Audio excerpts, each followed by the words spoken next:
हकीकी खौफनाक कहानी, जंगल का रास्ता। ये कहानी है हारिस की, जो पेशे के लिहाज से एक ट्रक ड्राइवर था।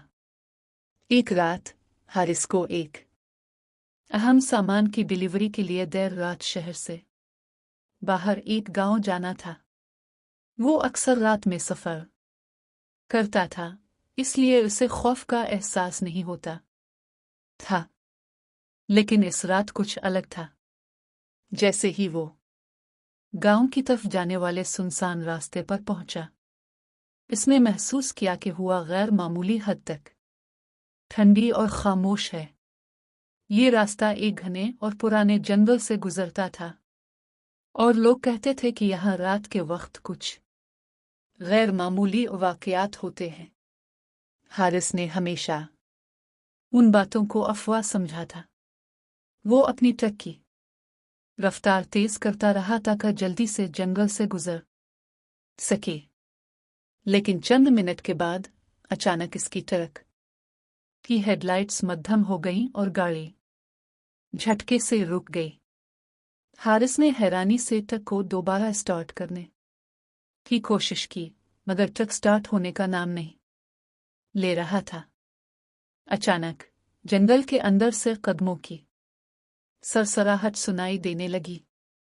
पहले तो हारिस ने सोचा कि शायद कोई जानवर होगा, लेकिन कदमों की आवाज़ आहिस्ता आहिस्ता करीब आने लगी, और वो अब वाज़े तौर पर किसी के चलने की आवाज़ सुन सकता था।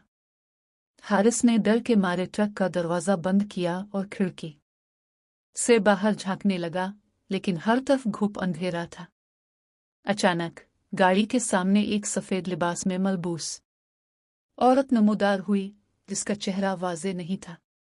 वो औरत बेहरकत खड़ी थी, लेकिन जैसे ही हारिस ने इसे गौर से देखने की कोशिश की, उसने अपने हाथ से इशारा किया कि आगे मत बढ़ो।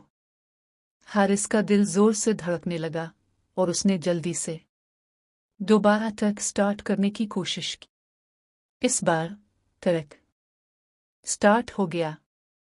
हारिस ने फौरन गाड़ी को तेज रफ्तारी से आगे बढ़ाया, लेकिन जैसे ही इसने पलट कर देखा, वो औरत गायब हो चुकी थी।